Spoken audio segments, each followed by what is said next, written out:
Meu Deus, por que me abandonastes? Veredas religiosas, caríssimos fiéis, podemos nos assentar.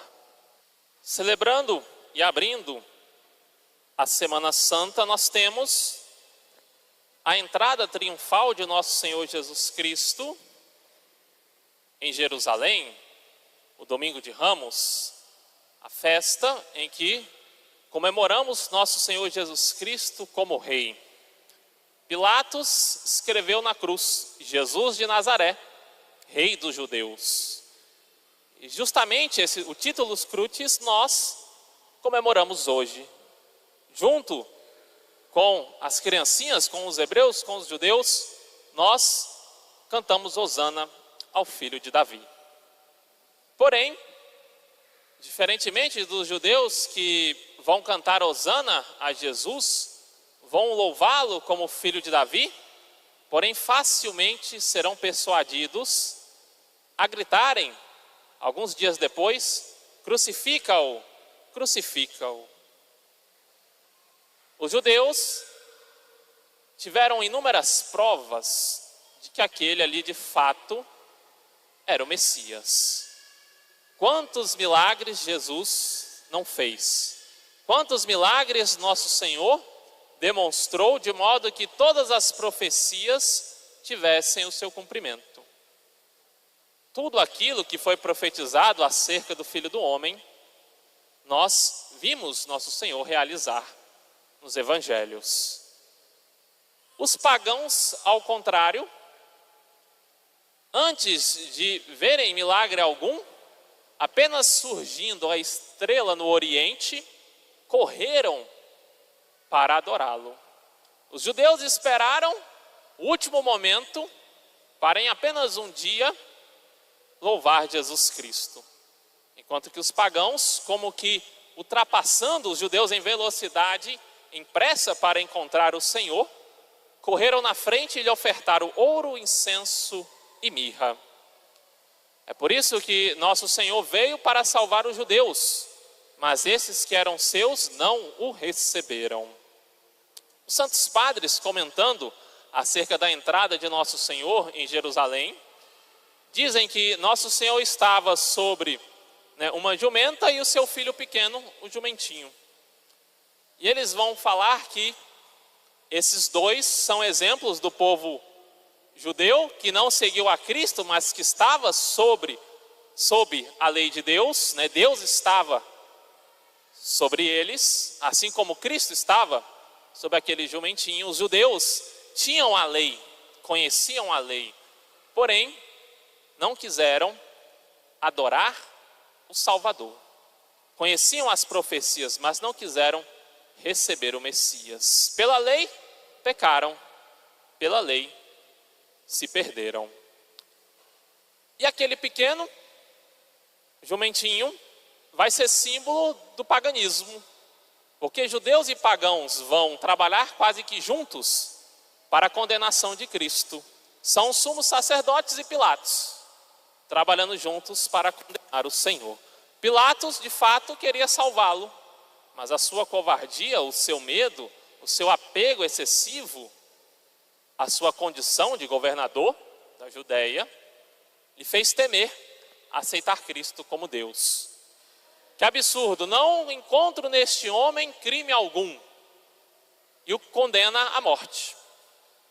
Um absurdo, de fato, uma terrível omissão. E quantas vezes nós não somos omissos, quase que semelhante a Pilatos, para não ser diferente do mundo, nós crucificamos Jesus Cristo. Para não ser diferente do mundo, nós aceitamos as coisas que ofendem a nosso Senhor. A vida do cristão tem que ser algo diferente. Não deve guiar-se pelas máximas do mundo. Pois bem, aquele jumentinho que ninguém havia montado, conforme fala as Escrituras, há de se tornar então, no futuro paganismo, a conversão. Porque os pagãos hão de se converter a Roma, pecadora, que vai buscar condenar a Cristo e os apóstolos, se converterá. E ali, onde corria o círculo romano, onde os cristãos, os primeiros cristãos, eram assassinados, nascerá o Estado do Vaticano. A Praça de São Pedro, ali muito sangue antes foi derramado quando havia um círculo romano. Então temos, de fato, a conversão do povo pagão. Nosso Senhor fez inúmeros milagres, tanto para os judeus quanto para os pagãos. No evangelho do dia de hoje, desse segundo evangelho que é lido na missa geralmente na parte da noite, porque na parte da manhã nós temos a leitura da paixão. A primeira parte que nos impressiona é que houveram trevas. Quando Jesus foi crucificado, São Mateus diz que houveram trevas da hora sexta à hora nona, ou seja, de meio-dia até 3 da tarde houveram trevas. São Jerônimo e São João Crisóstomo vão citar esse fato, dizendo que os eclipses, quando ocorrem, são rapidamente passageiros. A lua encobre o sol por uma fração de tempo, nós temos trevas e logo a luz retorna. Aqui temos um milagre, o milagre da lua. A lua encobriu o sol, não que apenas tenha ficado nublado, não. Houveram verdadeiras trevas. Ficou tudo escuro quando Jesus foi posto na cruz. E durante 3 horas, os pagãos, junto dos judeus, talvez sem de fato entender o que ali acontecia, admiravam aquele homem crucificado, zombando dele, porém percebiam que algo diferente acontecia. Nessas trevas em que ocorreu esse milagre, nos recorda o milagre do sol em Fátima. Deus faz e fez grandes milagres para mostrar aos homens de que devem se converter, de que devem buscar a Cristo. Interessante nós notarmos que um é como o antítipo do outro. Lá houveram grandes trevas no milagre do sol em Fátima, o sol como que desceu e se aproximou do povo. E ali de fato muitos se converteram. Outra coisa que nos chama a atenção é o brado de nosso Senhor. Meu Deus, por que me abandonastes? Nosso Senhor reza um salmo. Até neste último momento, nosso Senhor cumpre as profecias. Porque esse salmo que nosso Senhor reza é o Salmo 21. E o Salmo 21 é o salmo do Messias, da morte do Messias. O Salmo 21 diz: meu Deus, por que me abandonastes e permaneceis longe de mim? Minhas súplicas e gemidos. Nosso Senhor suplicava e gemia, não talvez por ele, mas por nós, pelos nossos pecados. Meu Deus, clamo de dia e não me respondeis, imploro de noite e não me atendeis. Entretanto, vós habitais no santuário, vós que sois a glória de Israel. E de fato, quando nosso Senhor estava sendo crucificado, Deus habitava no santuário, e o que marcava essa presença de Deus, a Shekinah, era o véu do templo, semelhante ao nosso conopeu, que marca a presença de Cristo no sacrário. Porém aqui e agora uma presença real, não apenas espiritual. Jesus Cristo está em corpo e sangue, na Eucaristia presente no sacrário. Estando em corpo e sangue está vivo, a sua alma está presente. Jesus Cristo é homem e Deus, assim também a sua divindade. Pois bem, enquanto nosso Senhor rezava esse salmo, já preparando para se entregar o seu espírito, nosso Senhor recorda algumas orações. O versículo 7 desse salmo diz: eu sou um verme e não sou um homem, o opróbrio de todos, a abjeção da plebe. Nosso Senhor perdeu o aspecto humano. Na crucifixão, os judeus, ao contemplarem Jesus, não só zombavam dele por conta de ter sido crucificado, mas no estado em que estava, totalmente desfigurado. E o salmista continua: todos que me veem zombam de mim, dizem balançando a cabeça, esperou no Senhor, pois que o livre, que o salve se o ama. E de fato, aquilo que o salmista escreveu séculos antes, foram proclamados pelos judeus diante de Cristo na cruz. Até nesses mínimos detalhes, as profecias mostram aos judeus que Jesus Cristo é o Senhor do céu e da terra. Porque não só Jesus cumpriu as profecias, mas também aqueles que o crucificavam. Por fim, nós temos uma outra passagem no versículo 17 desse Salmo 21, que Nosso Senhor lembrou da cruz, né? Sua última oração foi o início desse salmo. Transpassaram minhas mãos e meus pés. Nós rezamos, né, na oração de ação de graças. Poderia contar todos os meus ossos. Isso está num salmo. E esse salmo fala de alguém que teve os pés e as mãos transpassados. Esse salmo fala de nosso Senhor Jesus Cristo. Ele é o Messias crucificado. Eles me olham e me observam com alegria.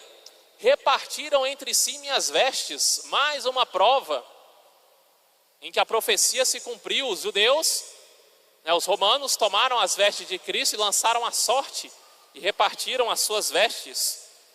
Lançaram a sorte sobre a minha túnica.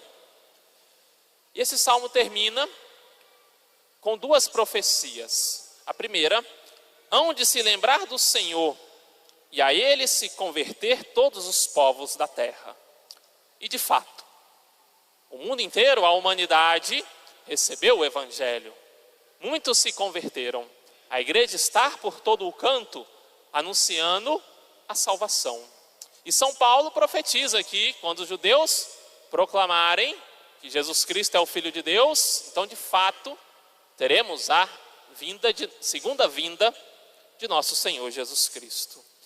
E o último versículo 30 vai dizer: todos os que dormem no seio da terra o adorarão. Diante dele se prostrarão os que retornam ao pó. Após nosso Senhor, então, iniciar a oração desse salmo, nós temos os judeus oferecendo a ele vinagre, um fétido vinagre, pelo qual nosso Senhor, dizem os evangelistas, recusou a tomar. Aquele que, pela abertura do seu coração, vai jorrar o sangue, a água puríssima, pela qual nos purifica de todo o pecado. O que a humanidade lhe ofereceu no seu último momento? Um fétido vinagre.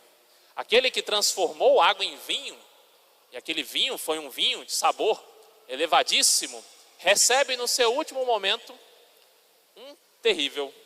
uma terrível bebida.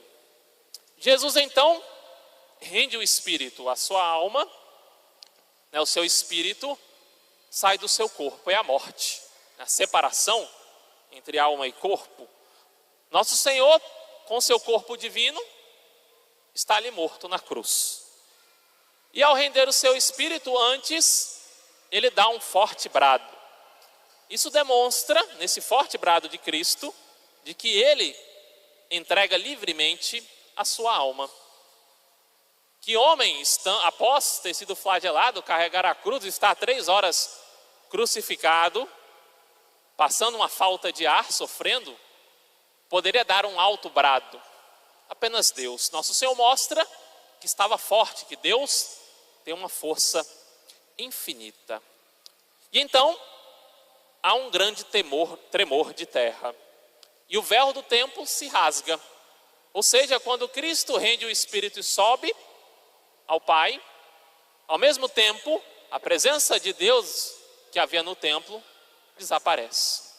Deus não está mais presente, nem no templo feito por mãos humanas, o templo de Jerusalém, nem no templo do seu corpo, o qual ele prometeu reconstruir em 3 dias e de fato fará na sua ressurreição. E aí temos uma passagem enigmática, porque diz o evangelista que os mortos ressuscitaram após Jesus dar esse alto brado e entregar o seu espírito.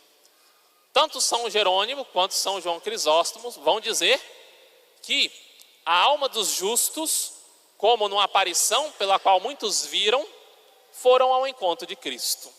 Ou seja, o céu, pela morte de nosso Senhor Jesus Cristo, não está mais fechado para nós. Pelo contrário, nosso Senhor morrendo na cruz, abriu as portas do céu, abriu os braços do Pai Agora, todo aquele que foi batizado, todo aquele que decidiu se santificar, seguir a Cristo, é um candidato aos altares, é um candidato a ser santo. E Deus vai lhe dar todas as graças para a sua santificação. Por isso, caríssimos fiéis, aproveitemos esse tempo. Aproveitemos e meditemos no amor de nosso Senhor Jesus Cristo.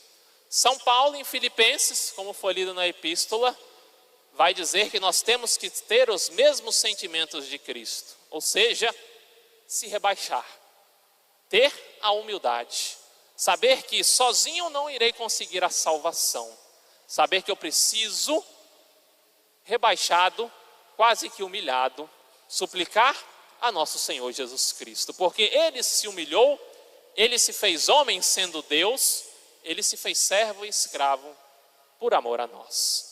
O que nós então não devíamos fazer por amor a Ele? Lembremos, temos um trono no céu, a nossa herança é o reino celeste, os justos já estão lá, talvez até contemporâneos nossos, talvez até alguém tenha visto, ou presenciado, ou tido contato com santos, com São João Paulo II, né, com a Madre Teresa de Calcutá. Eles já estão lá, estão na glória de Deus, estão com sua coroa de santidade. Se eles podem, nós também podemos. Busquemos amar verdadeiramente a nosso Senhor Jesus Cristo. Louvado seja nosso Senhor Jesus Cristo. Para sempre seja louvado.